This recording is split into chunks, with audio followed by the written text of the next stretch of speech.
Thank you so much, Matthew. Thank you for all of you for coming. This is a special moment for us to return to London. At the beginning of our practice, it was you, our friends and colleagues from London, which we like and also admire. You were the first to give us feedback, to share conversations with us, and to encourage us on our way. So we are very grateful to be back here. Also, we've spent a whole week in England now, traveling with our students from ETH to Oxford, to the Surrey, to Leicester, and to Cornwall, where we just returned this morning. We're still enchanted by the works of Sir Edwin Lutyens, James Stirling, and Gowan. And I'm still really in magic by the Pilwood House that we visited together with Sue Rogers yesterday night. So, Thomas, it's going to be interesting to now look at our work and talk about that for a bit. Composite figures. We love the city. We love streets, squares, facades, and rich, complex interiors. We love history, continuity, and time in architecture. We love architecture. For us, architecture is a language of form. However, today, we feel the urgent need for a fundamental ecological, social, and economic change. How can architecture contribute to this change? And what is the role of form? This question is central to our work. The first project we'd like to talk about is located about 20 minutes outside of Zurich in a small community that consists of 3 or 4 villages, the fastest growing community of Switzerland. It's called Regensdorf, and it also houses the biggest prison of Switzerland. It is part of a master plan that's next to the train tracks, where a former commercial industrial area was transformed into a place for living and working. A pension fund bought the site, and they were very, very unhappy about the existing master plan that foresaw a series of classical closed blocks that should densify the existing site. Instead, they started a charrette competition, which Peter Merkley won, where he planned almost a kind of jigsaw puzzle that consists of different forms and different typologies that would compose a whole. As you can see, there's a central axis green axis crossing the site, and on both sides of that axis there are 2 towers in a diagonal relationship.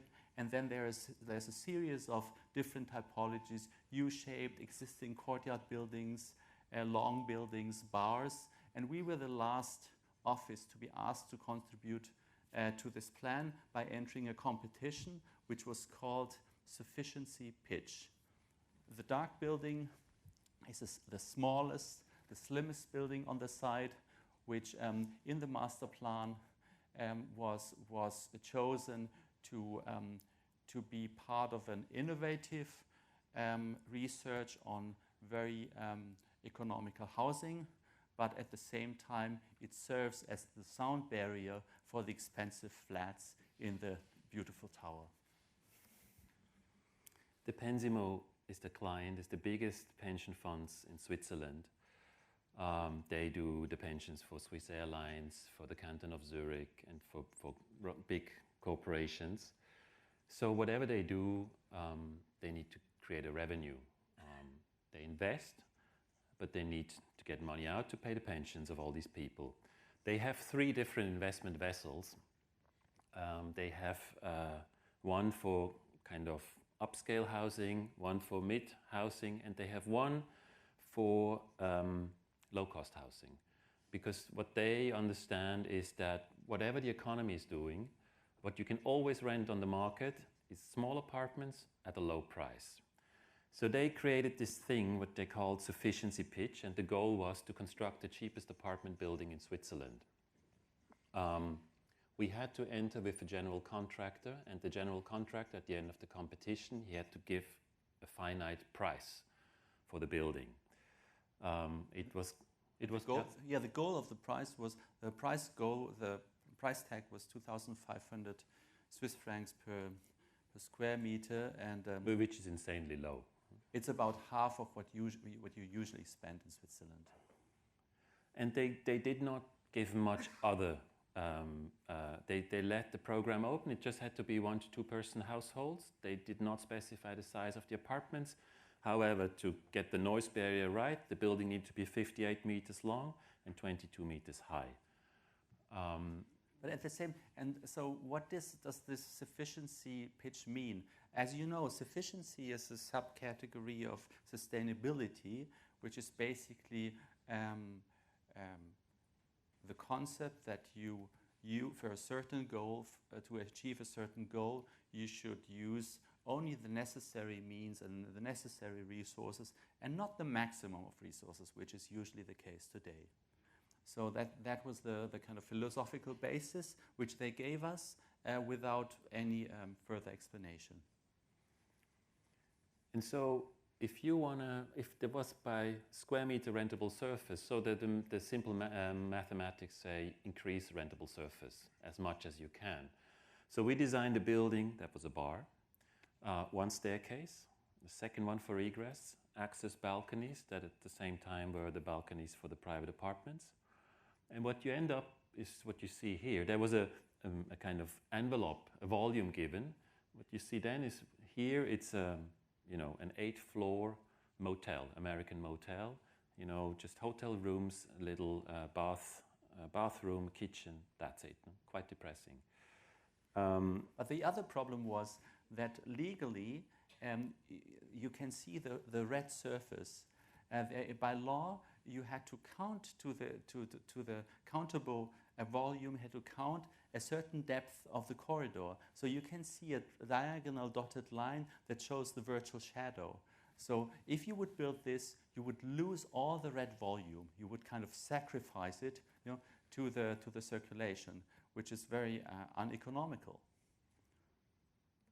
So then we thought, okay, if we do the balconies on every other floor, we can reduce that red volume. You see, there's just a little bit left on this. And interestingly, you end up with a kind of different typology. You have a loft space, maybe a hotel room, but on 2 floors. And the other thing was that you can see the line on the left. That's the high-rise building, a beautiful high-rise by Roger Bolzhauser, in the highest building built in CLT in Switzerland. But it's really close. So we felt the pressure from this high-rise was really problematic. And so then we stepped the building. We could use the cantilever by half of the balconies because they had to be 3 meters. 180 for recreational area, 1.20 meter for egress. We stepped the building. The sun would almost would come to the terraces. It transformed from a balcony building to a terrace house. And it opened up towards the high-rise. It started to look up and not just at the lower 8 floors. And the apartments, they're still all the same, but you get them in 4 different sizes. You get them in small, medium, large, and X-large. We were quite happy about the plan because we thought, in a joking way, that it was the first building we did that had no plan. Yeah, and I guess Swiss housing, like in Zurich, the last 30 years, it was all about the plan, right? Very elaborate plan configurations, very efficient plans, very beautiful plans. But the discussion on facades or urbanism was almost gone. Every competition would be judged by the plan. So we're very happy to make a building without a plan. So you can see that there on the left there's one main staircase on the top with a large elevator where you can fit your bicycle in, and an egress stair on the lower part, and then there's just a series of parallel walls, and you can see that from the left to the right the depth of the building decreases. The idea of living, of what the relationship of a space is to the inhabitants, and their act of inhabitation was important for us to think about that. And we show you this image of an installation by Heterosotsas from 1970, the Mobili Grigi, which shows a bit what we were interested in. This is almost a neutral space with a series of objects that each speak of the specific function of this object within the life of the inhabitant. So everything is clear and transparent and is standing against the backdrop of a naked space. This naked space is configured always at the same time. This is the largest apartment, obviously, the XL. It's so big, it's 92 square meters, and its space is so deep you could move in with a snooker table. It has, hang on, we go to the L. It's a bit more didactic. So the apartments have 3 different zones. You get one zone here, you get one zone here, and you get one zone here in this. Oh, we didn't talk about that. Of course, sufficiency, you leave a bit away of the ceiling and to create an extra high room. So this is the third zone, and the same happens with this L-shaped floor on the upper floor. So instead of introducing walls that separate the apartment into different separate rooms, we left away all the walls that created this L-shaped space, which is automatically creating its own zoning within the shape. And the typology of the maisonette loft in combination with the balcony access is also quite good, because on the upper floors you have full privacy. Nobody can see you from the outside.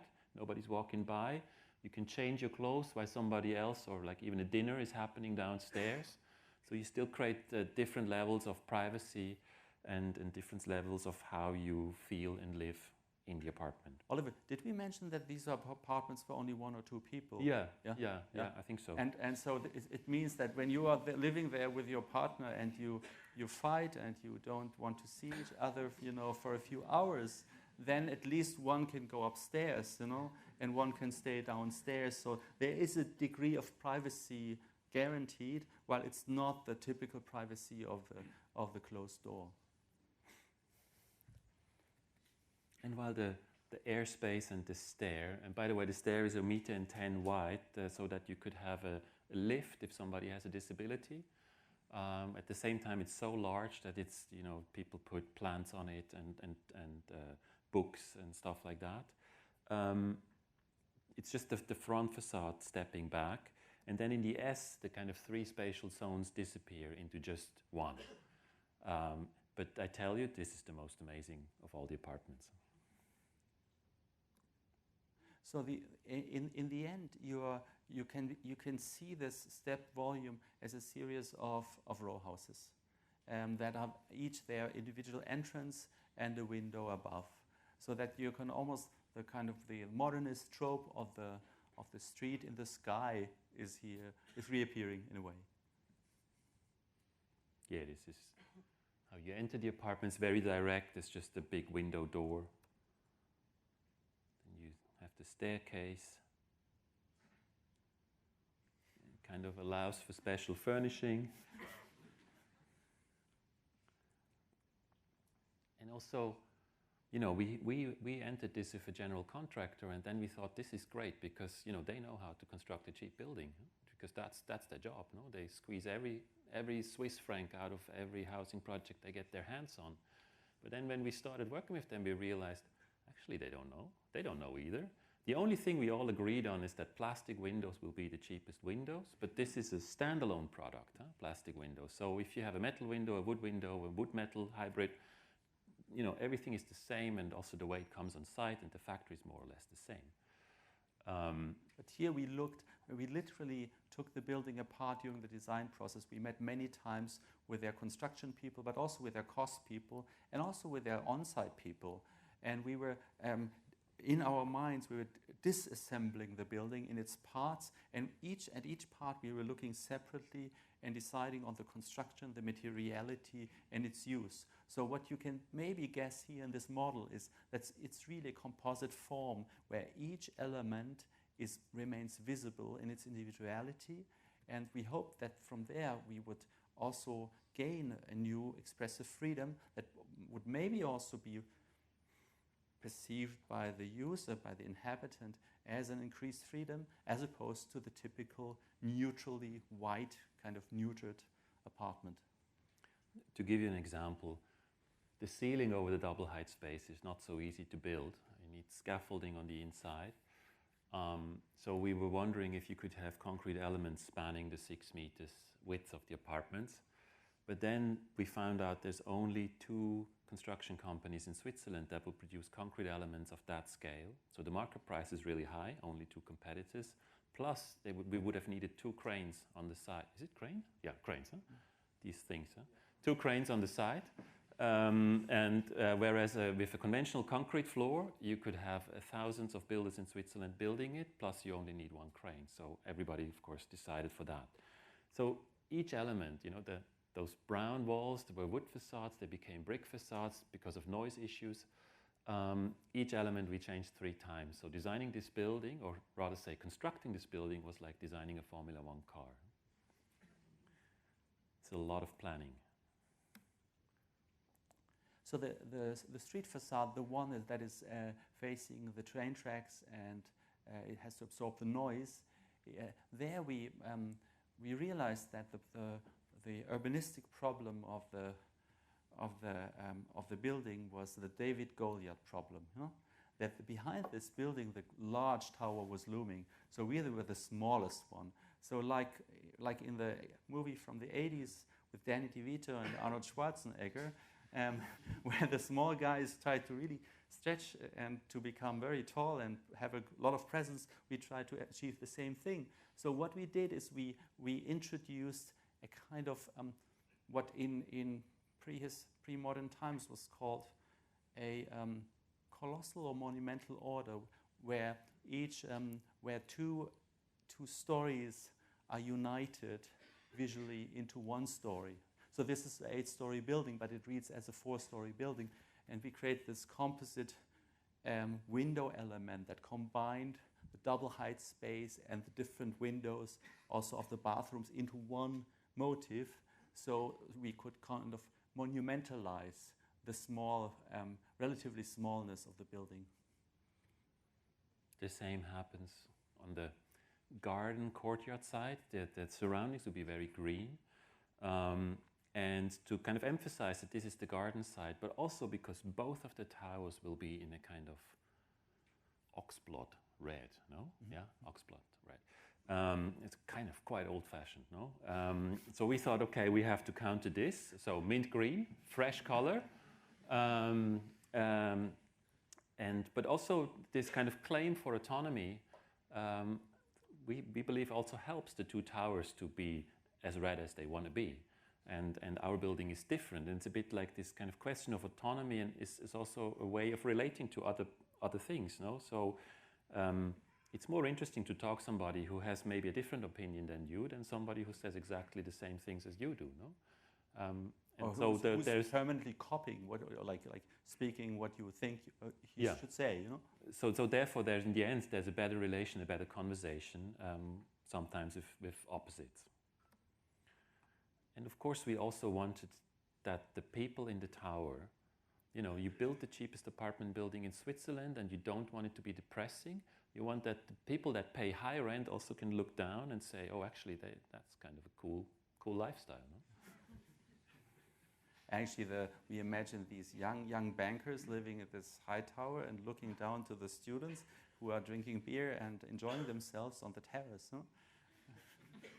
So a kind of reversal of economic angst and jealousy. So the building finished not yesterday, last, Jesus.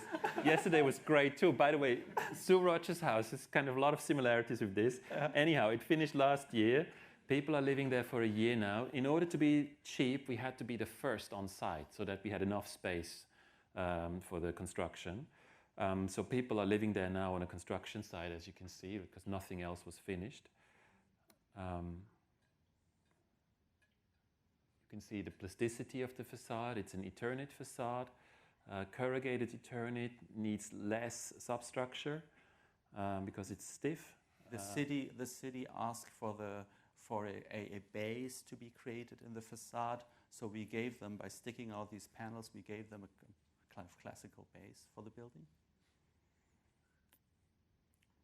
In the green facade, we thought we could make it in painted wood, but due to fire code, we had to make it in Eternit as well. But we kept the dimensions of the cladding. And you see there's a lot of iron,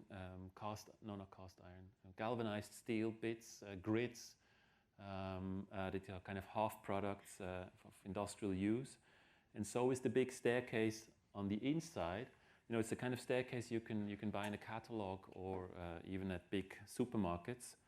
And we talked to our metal builder, like the one that we usually work with, who also does our lamps and stuff, and he said, I'm pretty sure this is the cheapest staircase you can get in Switzerland. So we drew it because we had to make a tender. It went on tender, and he won. He won it, and then he said, you know, I thought about it. Actually, if I build it myself, it will be, for me, it will be cheaper. So he ordered the grills, but everything else is kind of bespoke. So it's a facsimile construction of a kind of standard industrial Swiss staircase.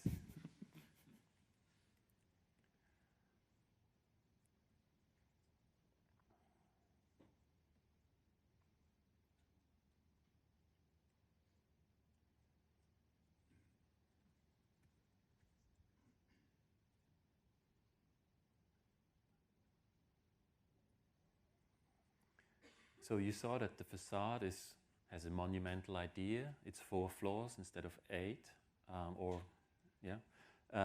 it has these panels that are sticking out slightly to create shadow, and so that you can read them as one architectural piece spanning from window to window. You don't see that. You can see the joints where the Eternit is lapping, but you almost don't see it because the shadow is more important. At the same time, you can also feel that this building is made out of thin materials. So even though it has a monumental expression and wants to be powerful, it also has a very fragile side, a bit like House of Cards. It consists of surfaces. It speaks with a light tone, even though it says quite serious things.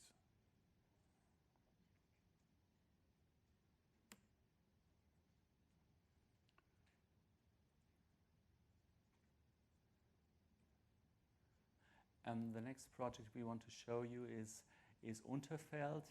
It's a competition for a thermal. It's a substation. A thermal substation, yeah. A power plant, located right on the division line between the two communities of Zug and Bar. They have a fascinating way of using seawater for their heating and cooling of the entire city.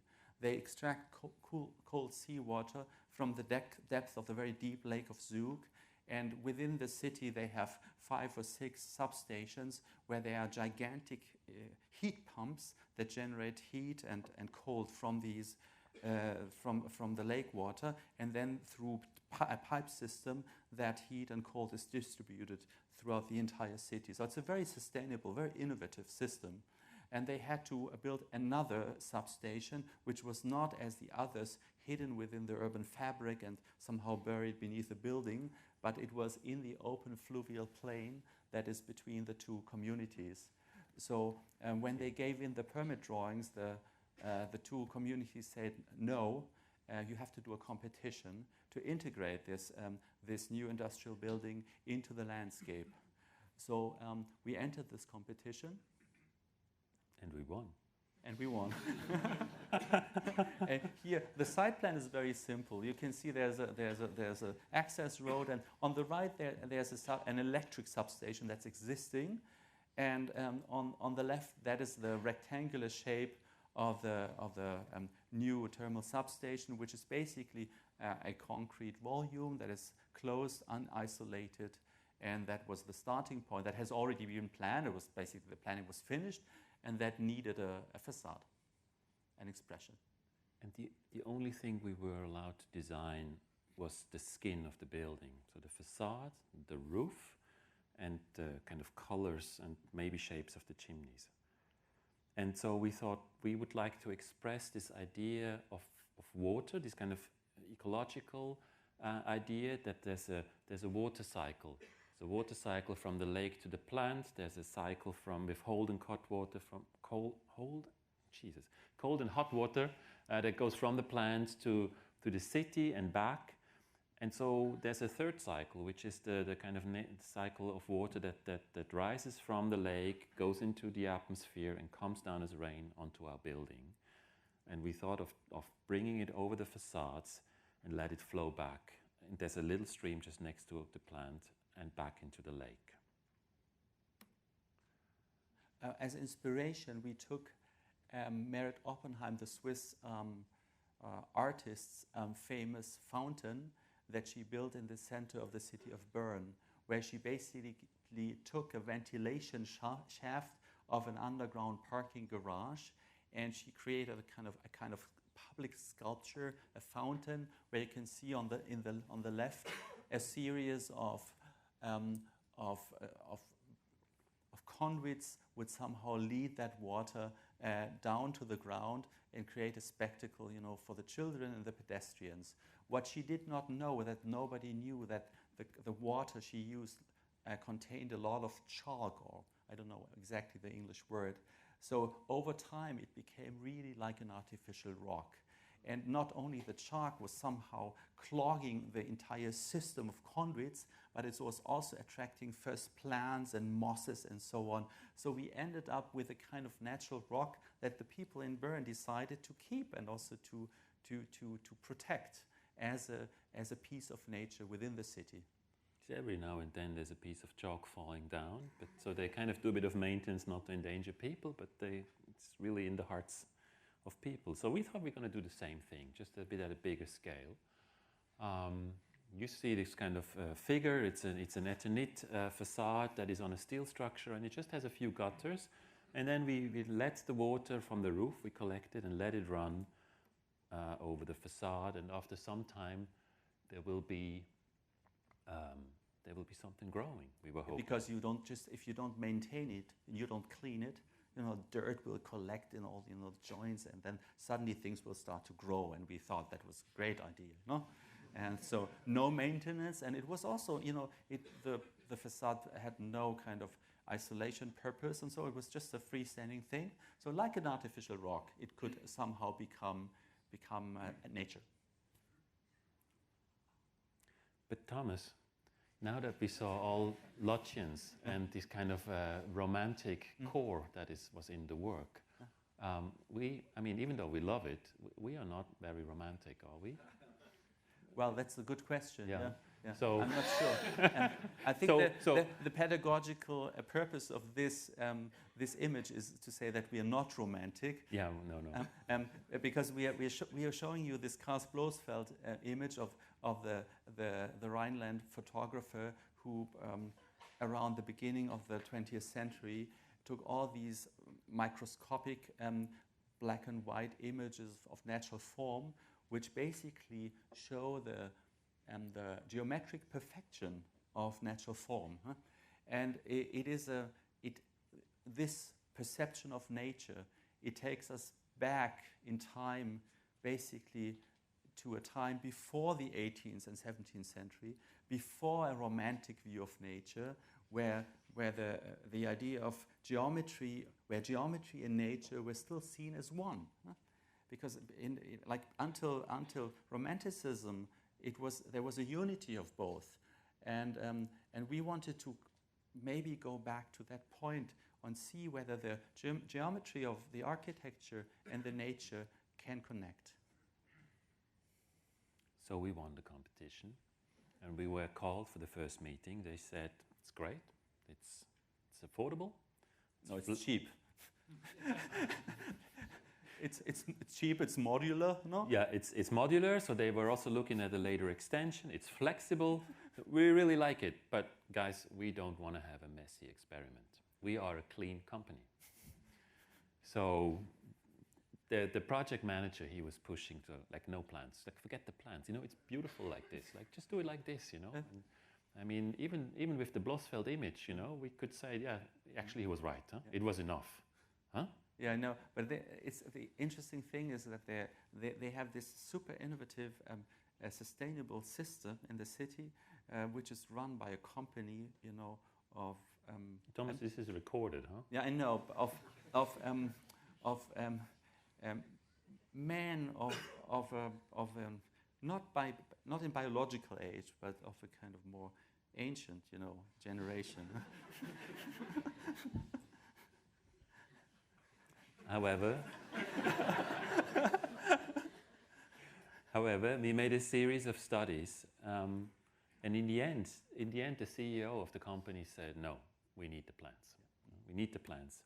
And so it was like the idea. I mean, we don't have to tell the English how to make a garden, no? Yeah. Like, but you know, garden design gardens are heavily engineered, no? So this is a designed garden to look wild, but actually it's heavily engineered. Florian Bischoff, the landscape architect, who was with us from the beginning, and was a lot of it is his contribution to this project. He designed a system of planters that are on the steel structure. You can see the blue lines. These are the conduits that lead the water from the roof down in the first row of planters, down in the next, and in the end, this is not true. It doesn't go in the ground, so it just stops here and it just flows out on the square around the building, and then for there into the river. And he meticulously planted every side of the building with different plants. You know, he was looking at mountains in Switzerland, like where do the plants grow, on which exposition, like south, north, east or west, and would plant accordingly. And the good thing is, actually it works. Yeah. It also, in dry summer months, you can pump water through the system, which you also need to do to clean it every now and then. Yeah, it's great. So these images show the completed building, but as Florian, our friend and landscape architect, says, you know, once you guys are done with your building is only going to decay. No? When we don't have done our work as landscape architects, our work is only going to improve, because the plants are growing. And so this is what we are looking at the moment.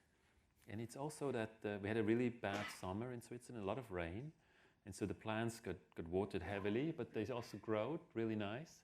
Some plants will only be there in the first year and then disappear. Other plants will take longer to grow, and some will grow very, very big.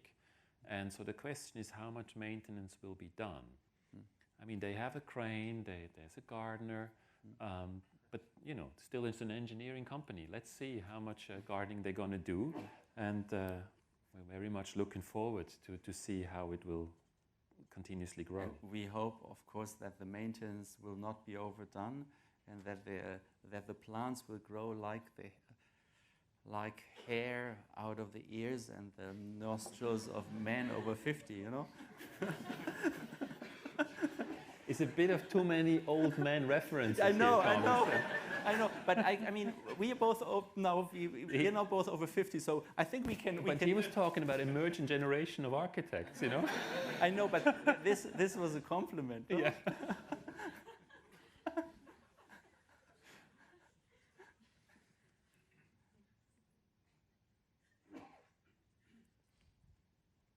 It's also, of course, in spring there's different plants blossoming than, say, in autumn. So there's also, throughout the year, there's a variety of things happening.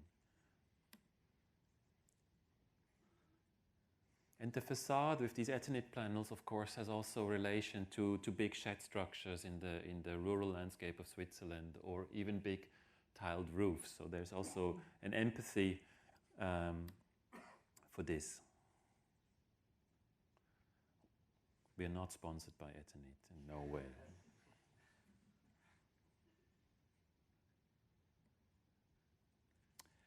And the next project is a project that is located in a Hirzenbach, in Schwammending.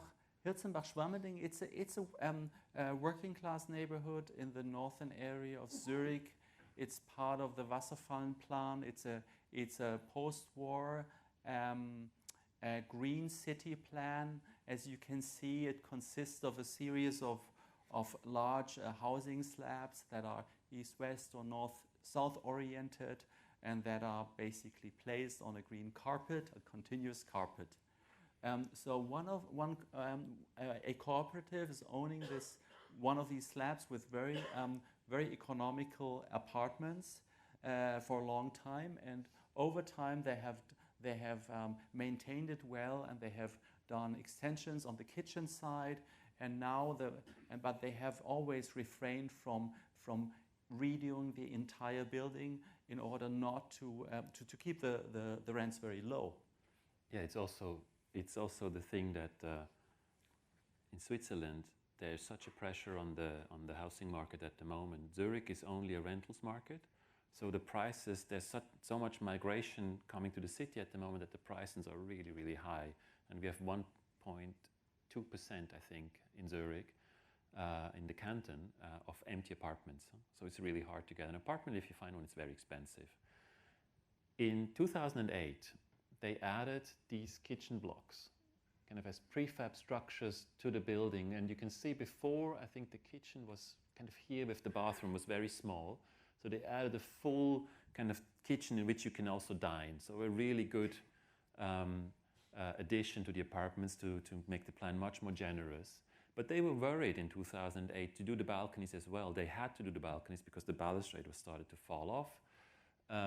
They were worried that it would cost too much investment, and cooperative, they work with kind of as non-profit things. So the more you invest into the building, that you have to kind of cope again with the rent. So they were worried that they could not rent out the apartments, which nowadays would be a joke. You know, you could tear down the building and build a new one, and easily rentable. So it is really like a thing that has very small additions, very minimal additions with a maximum effect. So they said, we want two things only from you. We want a new balustrade. At some point they said, and we want a community space for the inhabitants of the building. In the process, they also decided that they asked us, could you put also some solar panels on the balustrade? And we said, sure, we can try. And that was added to the commission. So the structure is a very simple steel structure of galvanized steel. It's a kind of hybrid of prefab elements and a poured concrete floor that adds to the existing one. And then the balustrade is made with metal grills, the same as you saw in the Zwhatt building. Initially, we thought we're just going to leave it like that and start plants growing on the building. But then now we just laid the solar panels inside. And with the spacing of the photovoltaic cells, you get this kind of effect of kind of like op art almost. And you still get the light falling onto the balcony. The building was not touched. We even used the sunshades, and we just demounted them and moved them back onto the outer position. The building was not even painted new, so it was a very minimal, intervention on the building itself. It's quite big, huh? It's 81 apartments. They have a really nice social structure, lots of elderly people, but also young families living here. And so they could keep the rent really low. I think they didn't even raise the rents after they finished the construction. So we asked ourselves, if they want a community space, what is the relationship between... Thomas, this first lots of slide of the big building. Oh, the big building. Okay, okay, go for it. Let's just cycle through first. Yeah, I have him here, you know. He has to go with the flow.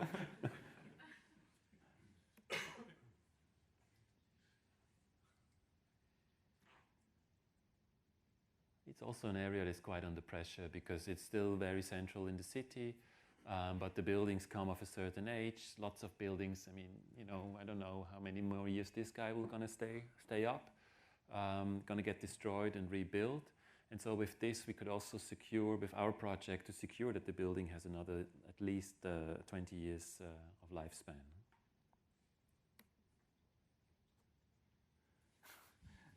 Now, the question was how do you do a pavilion, a community pavilion in front of such a building? I mean, what does it change?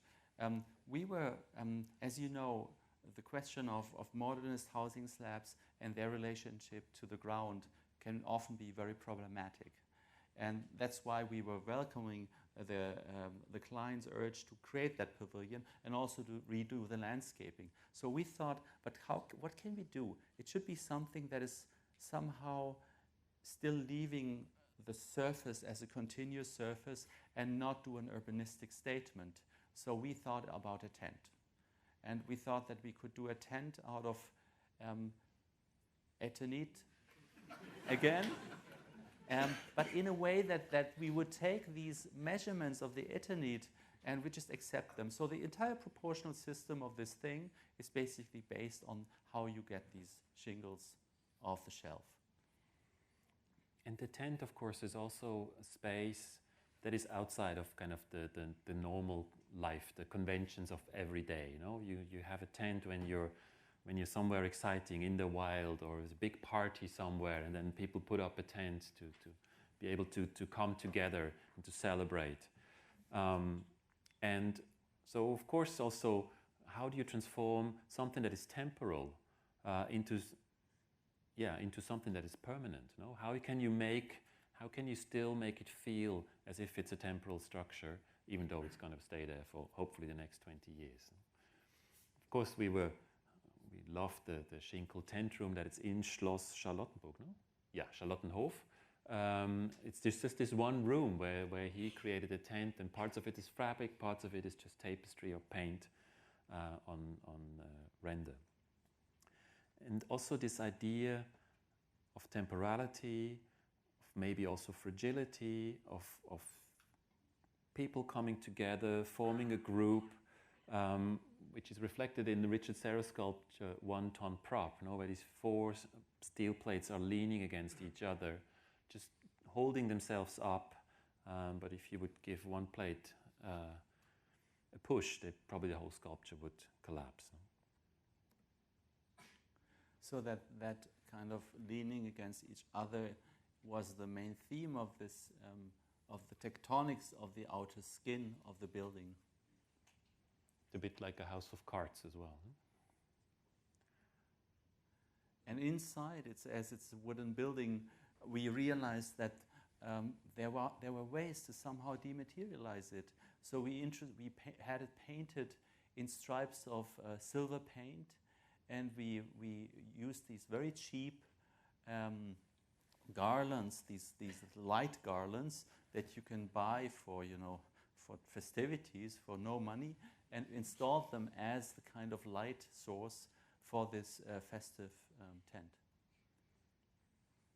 And you can see how the garlands let you almost feel like in Schinkel's room, as if the stripes are hanging as well, no? So that it kind of gets a quality of fabric. And for that condition, also the green column was very important. This is not a structural column. This is actually, the client just said, we can't have just an open corner. People are going to hit themselves. No, it's going to be there's going to be kinks in it, so we have to protect it. Make a protection. And they thought, of course, of an aluminum L shape, that you glue on the corner.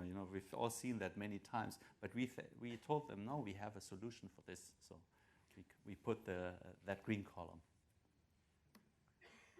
And since it has no load-bearing function and only protective function, but a very important architectural function, we know that it's all about architecture here.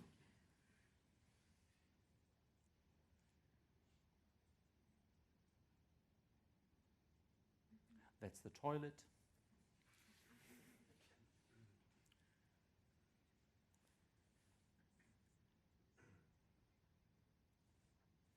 And the kind of the stripes on the inside, of course, they're also as if it would be a transparent tent almost. You can see them on the outside as well.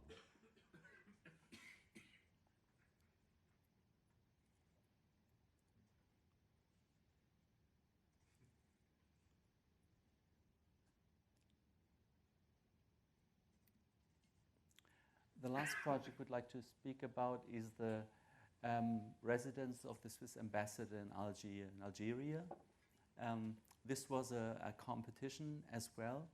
The Swiss have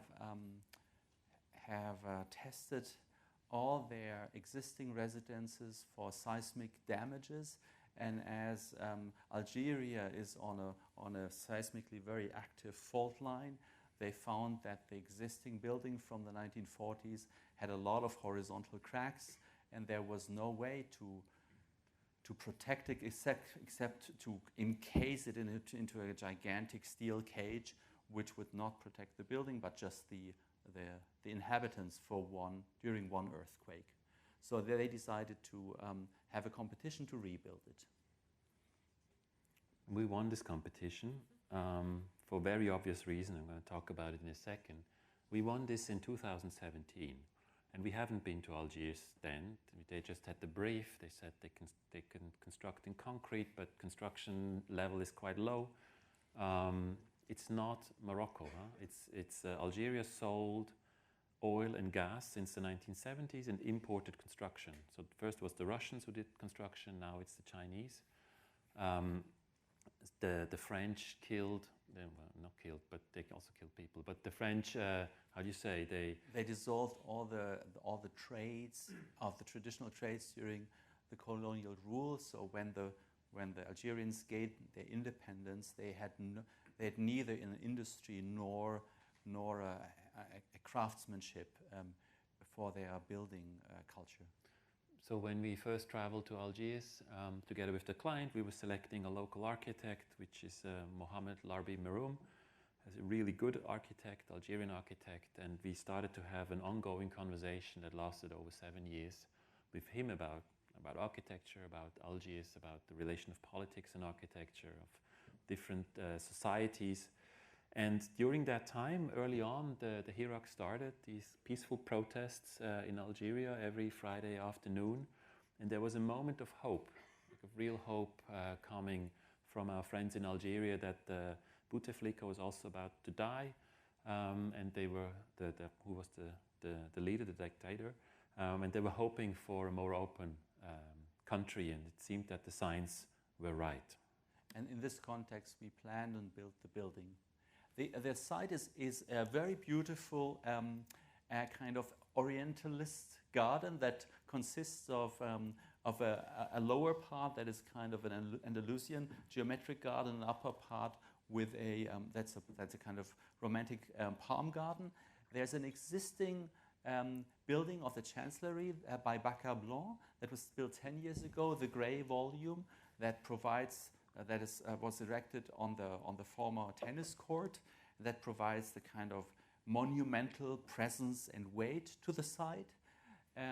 While our site, which is also the former site of the villa, which had to be it's exactly the same footprint.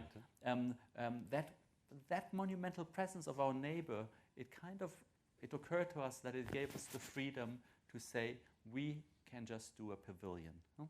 We can just organize the entire program, which is not so big for a Swiss residence, on one plane, on one level, as a garden pavilion. It's also not big of a security issue. It's a walled-in compound, but the British embassy is just next door, and the American embassy as well, so they kind of provide for security in the whole area. What works on a big scale also works in a small scale. So you see the garden is divided in two parts. There's a big palm tree, open field for parties here, and a kind of more fruit garden on the north of the site. And we realized very early on that we don't need to make several floors. We can put the full program on one level. And so this is the residency, but the residency is the proper embassy. The Chancellery is an office building, but all the official receptions, all the festivities, they all happen in the residency.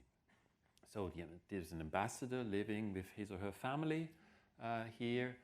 There's two, I'm going to explain the program later, but there's official rooms and there's a bit of back of the house. But the process of creating that plan, you can see it's a bit like a collage. We put together different geometries. You can see an enfilade to the right side. You can see a series of rooms below, a triangular courtyard.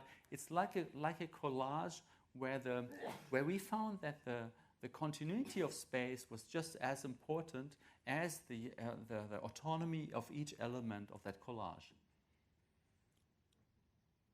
And it occurred to us that it is the plan visually pretty much works like a painting by Picasso from his early Cubist period.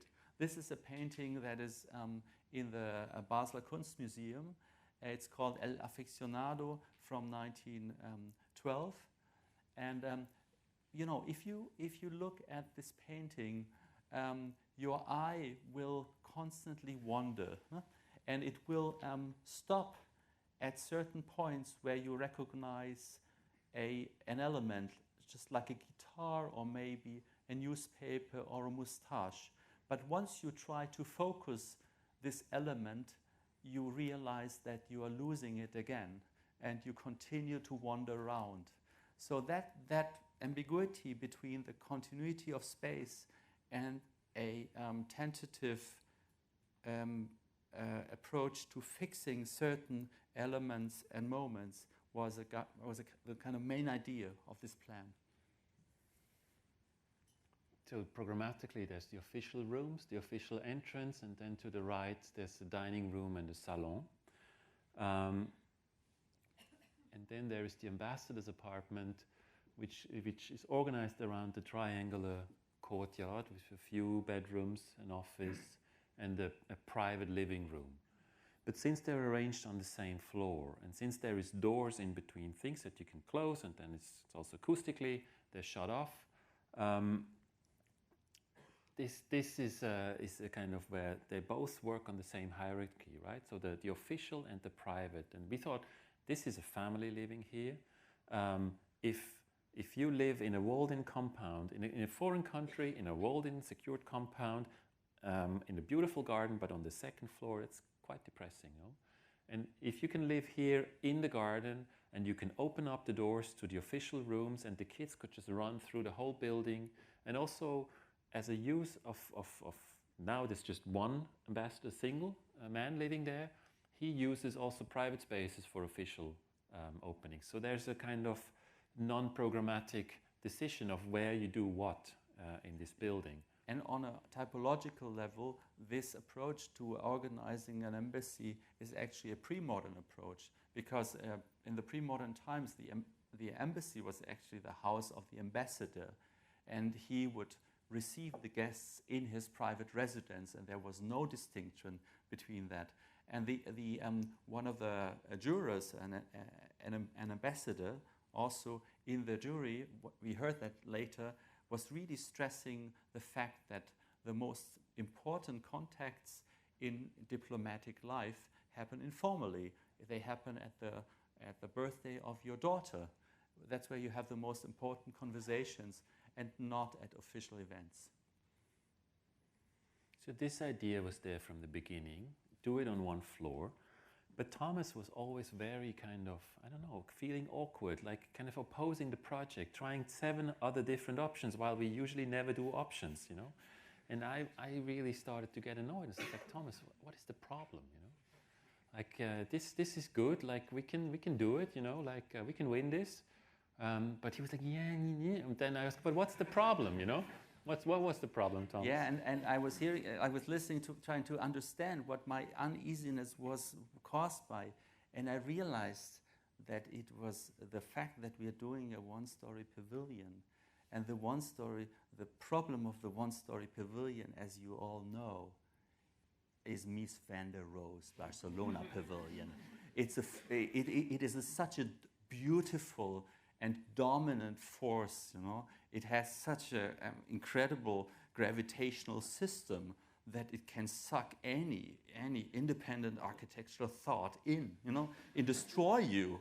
So you had to overcome this kind of, you know, Freudian moment, and we had to emancipate ourselves. So what you really have to, I mean, the beauty of Mies Barcelona Pavilion is that incredible floating roof, right?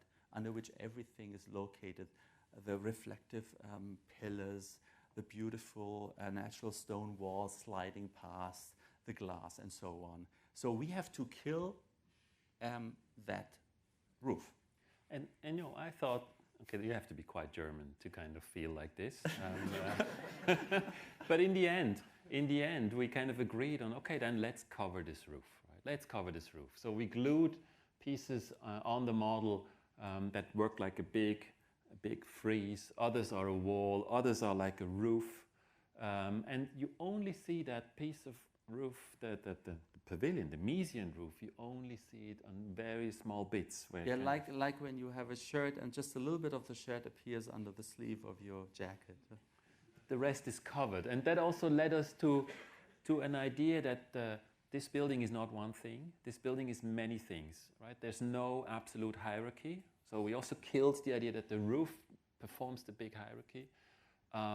But it's many things. And you can see every window is more or less different. Some are more like abstract art, like big squares. Other are grid.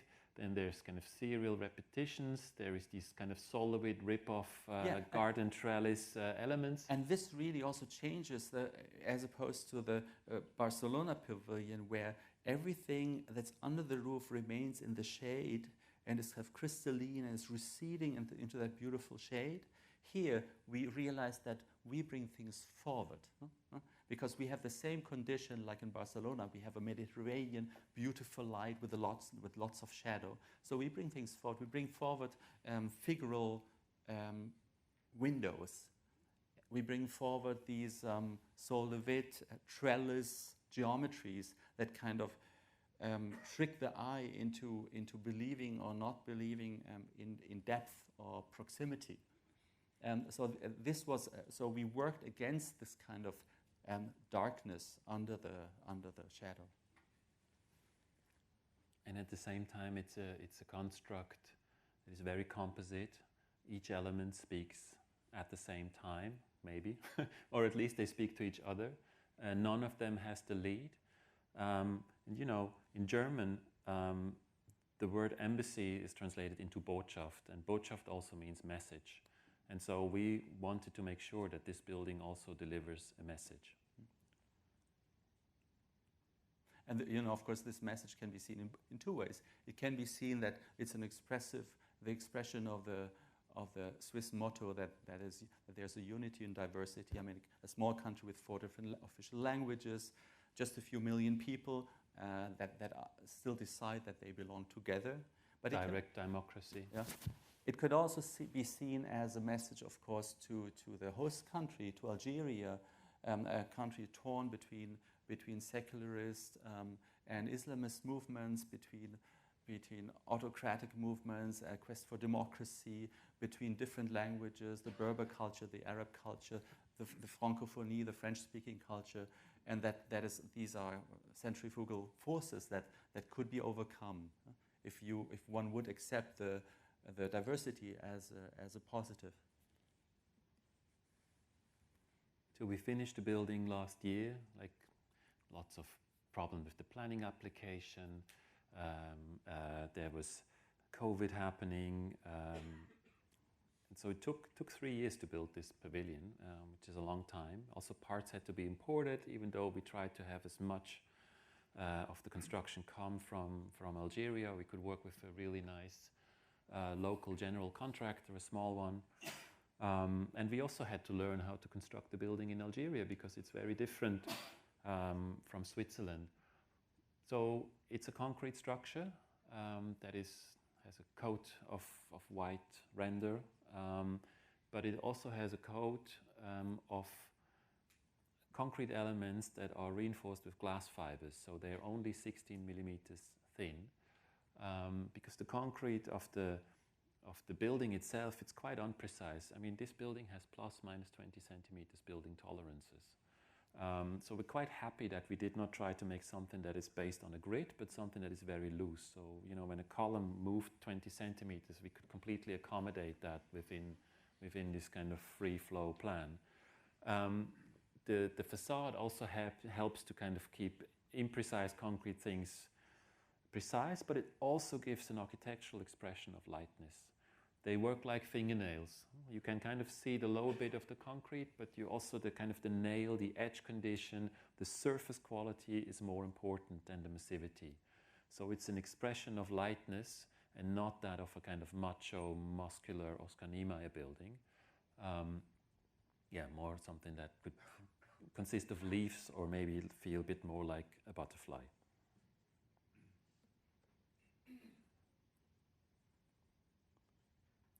So the armored vehicle is gives a nice contrast to the building.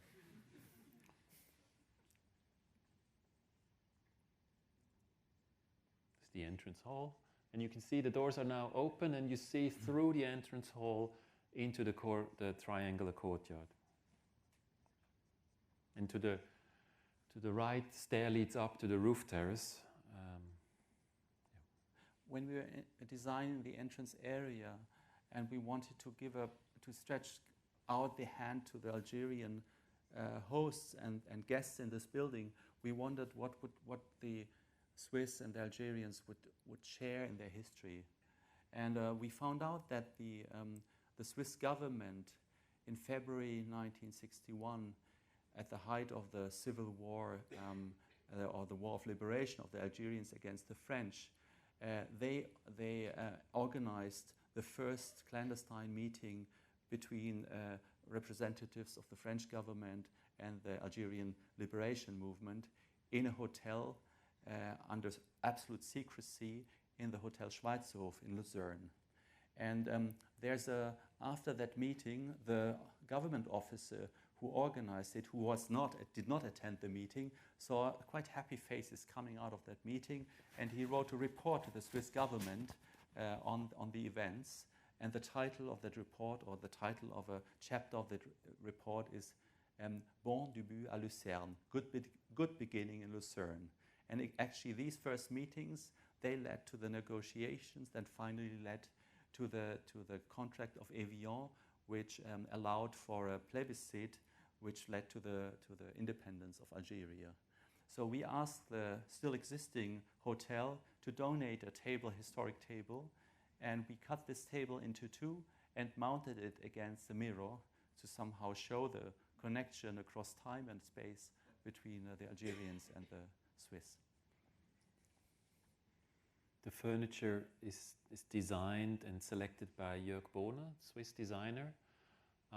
He chose to have just separate individual chairs. Yeah. So they could be reconfigured in any condition. You know, sometimes you only have 3 people in a kind of event. Sometimes you have 20 people. So they could each time be reconfigured in different ways. The color of the furniture is kind of based on the idea of, on the paint that you see in the Kasbah, when the kind of protection of the wood. It's a kind of reddish, dark reddish color. And wait 1 second, Ollie. Can you go back?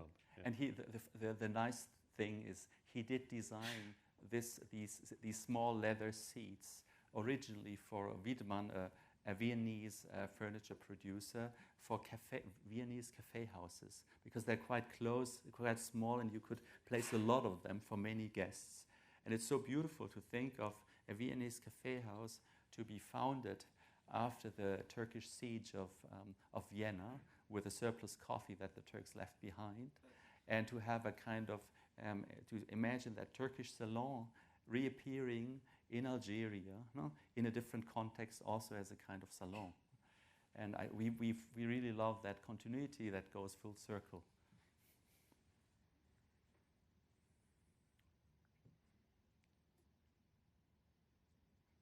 So at some point we intuitively decided to make the windows green. And it was kind of, let's make them sterling green. And we just built them in the model, kind of a last-minute decision before you photograph the model. And they just had no energy without the green. So we decided sterling green. We did not look what sterling green really looks like.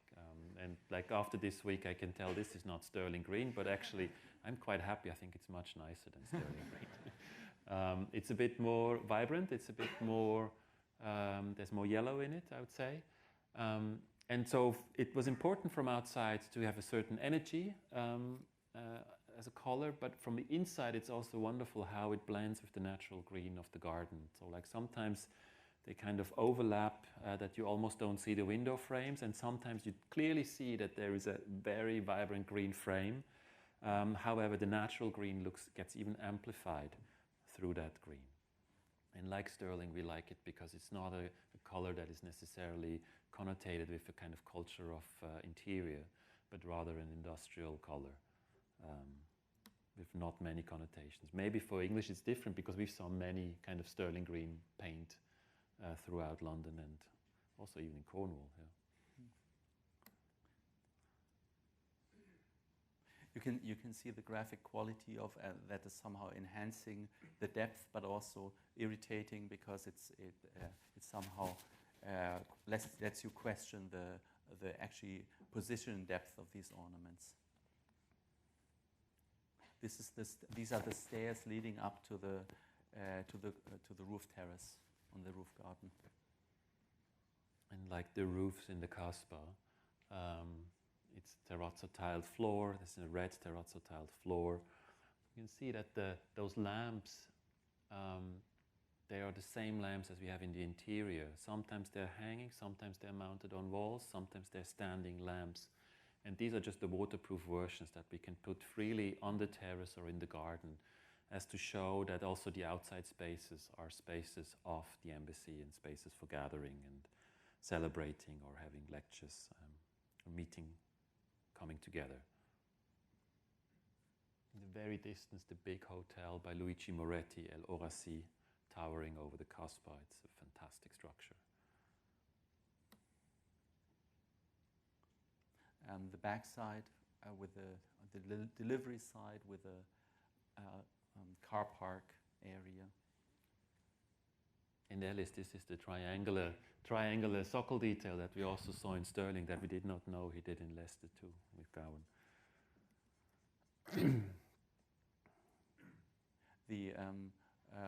The roof garden is like an outside room.